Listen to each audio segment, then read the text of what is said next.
বন্ধুরা, মাই কিচেন মাই ব্লগে সবাইকে আবারও একবার স্বাগত।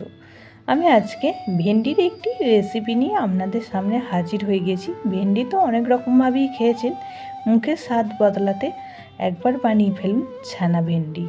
একদমই অন্যরকম স্বাদে দুর্দান্ত খেতে হয়। তাহলে শুরু করি আজকের রেসিপির জন্য প্রথমেই একটি মশলা তৈরি করে নেব। দিয়ে দিয়েছি একটি ছোট সাইজ পেঁয়াজ, একটা ছোট সাইজ টমেটো আর দুটো কাঁচা লঙ্কা মাঝখান থেকে ফাটিয়ে একটা মিহি পেস্ট রেডি করে নেব। তারপরই গ্যাসের মধ্যে একটা কড়া বসিয়ে দিয়েছি আর কড়াতে দিয়ে দিয়েছি 3 চামচ সর্ষের তেল। আজকের রেসিপিটা কিন্তু আমি সর্ষের তেলই বানাবো, আর সর্ষের তেলে বানালে কিন্তু এই রেসিপির টেস্টটা খুবই ভালো আসে। তারপরই দেখুন একটি ছোট সাইজ পেঁয়াজ বড় বড় করে টুকরো করে কেটে নিয়েছি, সেই পেঁয়াজগুলোই প্রথমে দিয়ে দিলাম আর হালকা ভেজে তুলে নেব।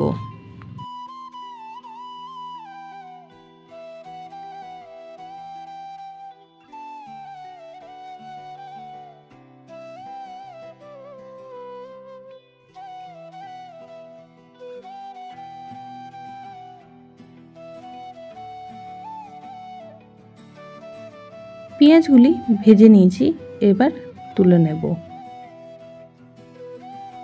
পেঁয়াজগুলি তুলে নেওয়ার পর ওই তেলের মধ্যেই ভেন্ডিগুলি এবার ভেজে নেব। আর এখানে আমি একদমই ছোট সাইজের ভেন্ডি নিয়েছি আর দু সাইডটা শুধুমাত্র একটু কেটে দিয়েছিলাম। ভেন্ডিগুলিও কিন্তু হালকা ভেজে তুলে নেব। আমি কিন্তু এখানে শুধুই ভেন্ডিগুলো ভেজে নিচ্ছি, আপনারা চাইলে কিন্তু একটু নুন আর হলুদ দিয়ে ভেজে নিতে পারেন। তারপরই মশলার যে পেস্টটা তৈরি করে রেখেছিলাম সেই পেস্টটাই দিয়ে দিলাম আর মিক্সিং জারটা ধুয়ে সামান্য একটু জলও অ্যাড করে দিলাম। এখানে দিয়ে দিলাম 1/4 চামচ হলুদ। এই রেসিপিতে হলুদের পরিমাণটা কিন্তু একটু কমই লাগে, যেহেতু ছানা ভেন্ডি একটু সাদা সাদা হলেই বেশি ভালো লাগে। আর দিয়ে দিলাম স্বাদ অনুযায়ী লবণ। খুব ভালো করে মিশিয়ে নিচ্ছি আর মশলাটা কিছুক্ষণ টাইম নাড়াচাড়া করে তেল ছাড়া অবধি কষিয়ে নেব।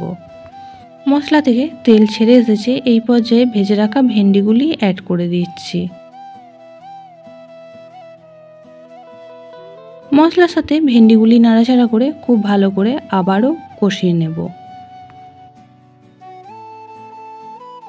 খুবই কম মশলায় কিন্তু তৈরি হয়ে যায় এই রেসিপিটি, আর এই রেসিপিটি ভাত রুটি সব কিছুর সাথেই কিন্তু খেতে দুর্দান্ত লাগে। এই রেসিপিতে কোনো রকমভাবেই লঙ্কা গুঁড়ো ব্যবহার করছি না, কারণ আমি যখন মশলা পিষেছিলাম তখন দুটো কাঁচা লঙ্কা পেস্ট বানিয়ে রেখেছিলাম। ভেন্ডির পরিমাণ বুঝে আপনারা ঝালটা যে পরিমাণ খাবেন ওই সময়তেই কাঁচা লঙ্কার পরিমাণটা বাড়িয়ে কমিয়ে নেবেন।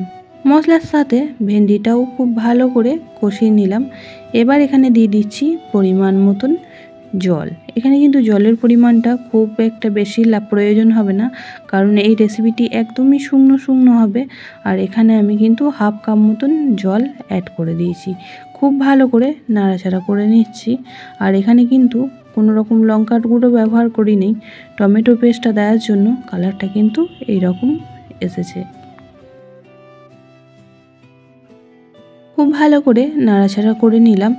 এবার যে পেঁয়াজটা ভেজে রেখেছিলাম সেই ভাজা পেঁয়াজগুলিও কিন্তু অ্যাড করে দেব। খুব ভালো করে নাড়াচাড়া করে মিশিয়ে নেব পেঁয়াজটা ভেন্ডির সাথে, আর এটা কিন্তু 2 মিনিট রান্না করে নেব।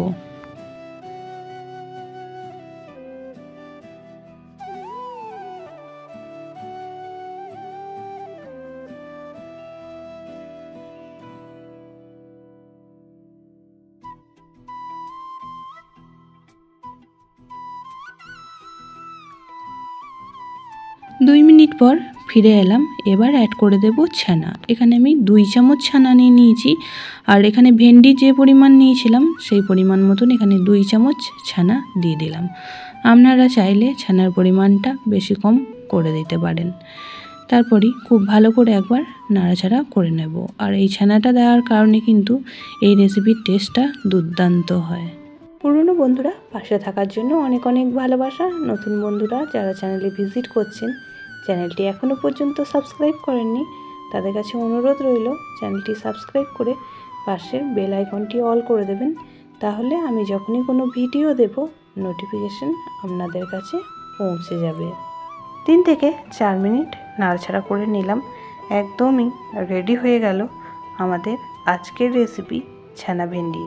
এবার গ্যাসের ফ্লেমটা অফ করে দেব আর একটা প্লেটের মধ্যে পরিবেশন করে দেব।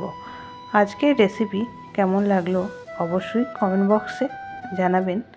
বেশি ভালো লেগে থাকলে বন্ধু বান্ধবীদের সঙ্গে একটা শেয়ার করে দেবেন। সবাই খুব ভালো থাকবেন, সুস্থ থাকবেন। আবারও দেখা হচ্ছে অন্য কোনো ব্লগ বা রেসিপির সাথে। ততক্ষণের জন্য সবাইকে টাটা।